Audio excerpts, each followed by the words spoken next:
Bryan Adams, any Bryan Adams lessons. So I actually stayed away from him as much as possible. Nice enough guy, whatever, but I'm someone who's a little bit prone to anxiety. Like I get, as an adult, like I've learned to cope with it in different ways, as a lot of people have. I exercise more, Sure. I meditate, all that stuff. But like, I definitely, it's a thing for me. And I found like when I got into what I perceived as high stakes sessions on the tracking and whatever end, even if I was the runner or the assistant, it would just be like, I get really wound up about it.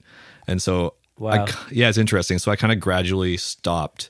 I just like steer myself away from him and like certain other A-list things that would come through, because there's a couple other guys who like love it. Like they'll run into the fire, whatever, right? They don't care.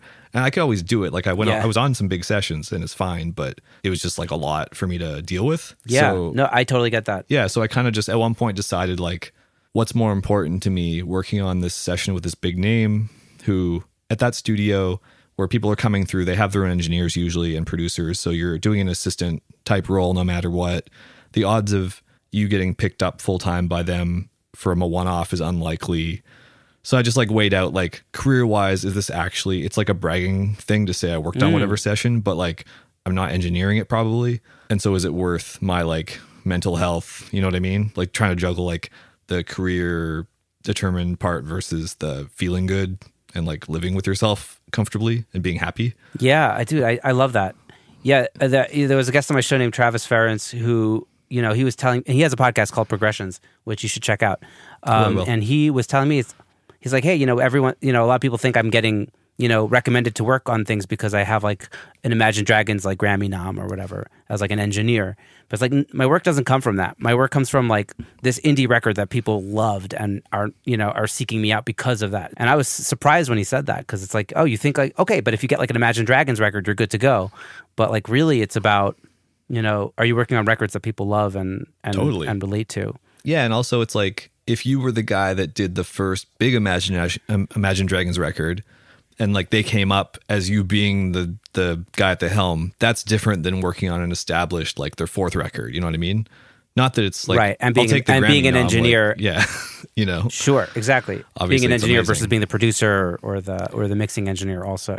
Totally, and because guess, at that level too, like from what I've seen at least, and I'm sure obviously everything's different for every situation, but the higher up you get, the more likely it is if you're in an engineering role, you're getting hired by the producer probably. You know what I mean? Like it's like probably a relationships thing of like music professionals as opposed to the band being like, oh, that engineer was sick on that record. You know what I mean? They're going to hire Brendan O'Brien or whatever producer, and then he's going to be like, oh, I need this, my engineer to come, or this guy, from, if there's someone local that their friend recommends. Like it's going to be relationship based and not so much that. Absolutely. Yeah.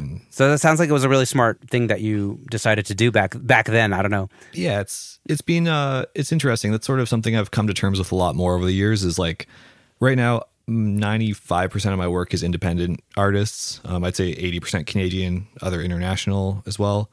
And there's like obviously like I'd love to win a Grammy. Obviously, we all would. Like there's anyone who says they don't is, I think, full of it. Like, it's you want to get the highest thing in your field you can, that's, people acknowledge your success and all that. But at the same time, like, what is that worth sacrificing? Like as far as my personal life, like I'm married. I'm in a great relationship. That there's like so many engineers I worked for who were once, twice, 3 times divorced. They didn't talk to their kids because they did the 15, 18-hour days full time, like just totally bought in.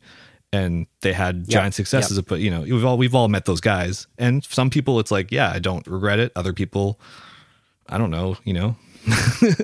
I think a lot of them regret it. Yeah. Yeah. Oh, how? Yeah. For sure.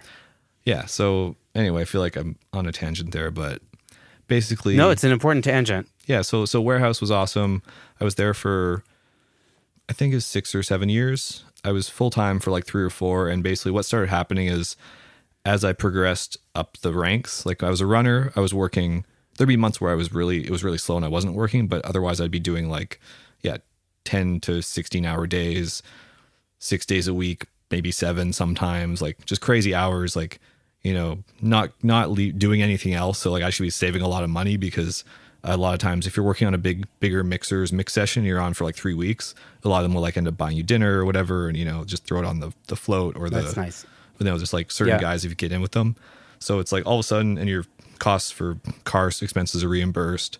I have no time to do anything else. Maybe have a beer at like 3 a.m. when I finish my session, with the assistant.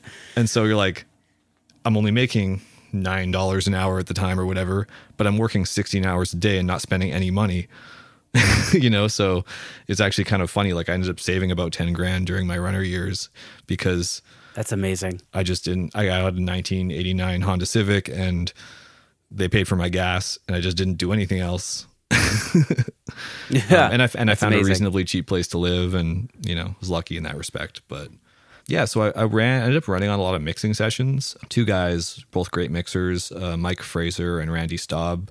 While I was there as a runner and a little bit of assisting, it was like I said, basically when I was a runner, I was working a lot.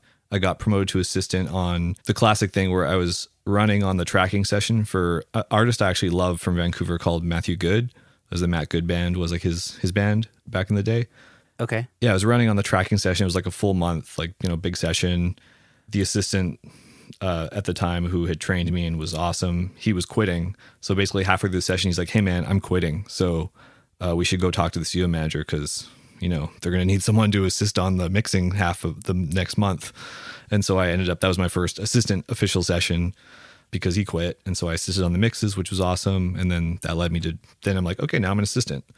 And so as I was assisting, I started working less, but doing better gigs. Like I'd actually get to sit with the engineer all day and learn and hear everything and talk. And it was way more informative. Yeah. So you had some mentorship there from the a little bit. It more was experienced engineers. It was definitely still old school. Like you didn't really talk to them about audio. It's super weird to say this after the fact. And like I was talking to someone recently about how in these really high-end studio, like old school high-end studio situations, I'm not sure how much of the craziness was self-imposed by us just trying to do what we thought everyone wanted. You know what I mean? Like if you said, if you're the engineer and you're like, you know what, I can't work Sunday or I have to leave at 9 p.m. for family dinner, would someone have actually told you to your face, no, we got to finish this vocal, your family's not important? Or would they be like, are you sure? Okay, well, we can get someone else to cover, or like, that's cool, we can do it the next day. Like that kind of thing. Right. You don't know what the culture is like, or at least there's a culture of like, we're just going to work ourselves into the ground no matter what. That was the culture. What just happens. But was the staff sort of doing it to themselves a bit? Because, like I got trained by a guy who told me that's how it was. And so I did it like that. But none of these engineers said, hey, Josh, you have to do this shitty thing or like, work this many hours. Like you know what I mean? Like we just kind of all, it was like the culture and everyone went along with it. I'm like, if one of us had said something, would it have changed things earlier? Yeah. Yeah. No, I totally hear that. Yeah. That's weird. Maybe you should ask some of the elder people. Yeah. I'm not really in touch with most of those people anymore, but yeah, I got to assist and I was a runner around a bunch of great records. So basically like when you're a runner, the way you learn is when the engineer is not around, like either before or after the session or at lunch, you can like sneak in and hang out with the assistant and they'll like kind of show you some stuff or like you can listen and solo some things and check out what they're doing on the desk. And, it's super informative just to see like once the song finishes and you have to zero the console, if no one's around, like I would go and solo the vocal and then like pop the EQ in and out and pop the compressor in and out and like listen for what they were doing and just like kind of teach yourself that way. And I got to be around some pretty big records. Like while I was there, Mike Fraser did like a AC/DC album. He did like, I mean, if you look him up, he's like a pretty prolific rock mixer. And then Randy Staub did a lot of big stuff. As much as people hate the band publicly now, they're amazing and they were huge. He did a lot of Nickelback records. Nickelback's first big one, Silver Side Up, was I think Randy's like, well, Randy actually engineered the Black Album for Metallica, so he's like an OG. No shit. Yeah. Like he's like discography's crazy. Like when I was assisting for him and working and running for him, they did like a lot of huge rock records. So yeah, those are the guys that kind of like I heard their work all the time, whether I was directly involved. I grew up on the Black record, Oh, crazy. Yeah. The Black Album. Yeah. Yeah. So all that stuff influenced, sort of how I do things now. And like when I was assisting, there were a few records. I remember one where I was cutting drum samples where like before Trigger got really good, you used to have to tab to transient, cut the first, we did like a certain amount of the waveform, like one positive and one negative of the kick, chop it. And then after you used sound replacer, it's like the old Avid plugin, and you could put your kick samples in like that, and then it was all phase accurate and sample accurate because I'd manually check every single hit through the whole song. There was one time I screwed it up, and I got called in the control room. They're like, "Hey, listen to this. Listen to the low end." And the guy was playing, the engineer played the chorus. I was like, "Yeah." He's like, "See, listen. Every few hits, the bass, the low end disappears." I was like, "Oh shoot." He's like, "Yeah, you fucked it up. Go back and redo it. Like you can tell like I didn't cut the triggers exactly right, so the kick was drifting slightly in and out of phase. And when you cranked it in this amazing SSL room with subs and stuff, you could totally hear it." Yeah. Little details got kind of drilled in that way. Yeah, that's insane. That sounds really intense. I guess you learned that lesson, right? And totally. Actually, yesterday I was talking with another Canadian engineer, Evan Morgan, and we got on a whole like riff about like low end is phase coherency, and like totally. It was really cool to kind of like he really like explained it really well of like like people stack samples and then you just ruin your low end. And it's just like let's get that one sample that like hits right and has the right sine wave, so you get the low end. And I was like, damn, I never really thought about it quite like that. Although I have been nudging a lot samples to kind of just try to get just manually because that's like the only way to really get it. Have you checked out? Have you ever tried that Sound Radix Auto Align? Yeah, it's also an Israeli company like Waves Sound Radix. My acoustician did a room for them. I think. Oh, crazy! The guy that treated this room. Yeah, but they seem like a really cool company. I haven't tried it. I don't like the idea of it, just like from a old school, what I was like grumpy old man, like against the idea of a plugin putting things in phase for me.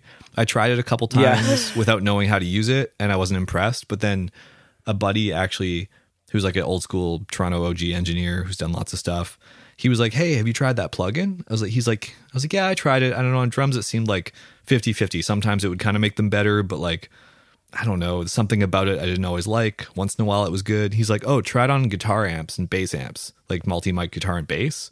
It's incredible." Wow. There's like, for even just simple things like, if there's a bass amp mic and a DI, and like you can usually like just line them up by eye because the waveforms are so easy to see. There was there was like a 3 mic or 3 input bass setup I got to mix. It was like a DI, some kind of amp emulator, and then a mic'd cab. I think I used this thing and it got me like 7 dB of gain just from them being more in phase. Like it was crazy. That's a lot. Yeah, it was like 3 times as loud all of a sudden, and it sounded better. Not to say just louder, but that's how out of phase one of the cab mics was versus the emulation, I think. Also, multi-mic guitars, like especially if you have like front and back mics on a cab and that kind of thing, it's it's crazy. It's worth demoing. Interesting. Not to shill plugins, but that's one that totally related to the phase situation. It's the first one I've used that actually does that. Definitely worth a demo. What's his name? Evan was saying that he's had sometimes it does a really good job of getting it close in the ballpark, but sometimes you need to like really like because there's different frequencies that can be in or out of phase. So sometimes like it'll get like the mid range right or it'll get the low end right, but not necessarily like a different frequencies area. Like totally, I think that's what makes it hit or miss on drums for me. Is sometimes it'll be like, oh yeah, there's more sub now, but the punchy like low mid part that made the kick feel good before between the kick and the overheads now is like weaker, or like right. It'll just because it's obviously what it's prioritizing is the most important frequencies in that thing I'm assuming to anchor where the phase is actually in phase, like in frequency versus phase, and it doesn't always pick what you might subjectively like the most. So it's like use the tools, but then you use your ears and your brain. You always have to. I guess like always AB. Hey everyone, you may have heard me mention before that I recently started a Discord server for the podcast. If you want to join the conversation over there, you can find a link in the show notes or on the homepage of this podcast at secretsonics.co. In the coming days, I'm going to be sharing a sample pack there with some of my own personal samples that I use all the time in my productions. This pack will only ever be shared on the Secret Sonics Discord server, so I hope to see you there soon. All right, back to the episode. Anyway, so I think that's basically the story of sprinkle in. Sorry, there's a few more things I missed. This is a really long-winded intro, but go for it. Yeah. So did the warehouse thing. This is your episode, I'm chill, Okay, yeah. So warehouse was sweet. Learned a lot. Good A-list upbringing as far as like what's good, what sounds good, work ethic. At one point when I was assisting more, and I had Sundays off a lot on certain sessions, I ended up doing a bit of live sound, and so I got a job with a staffing company actually right out of school, when I finished school before I had the studio job,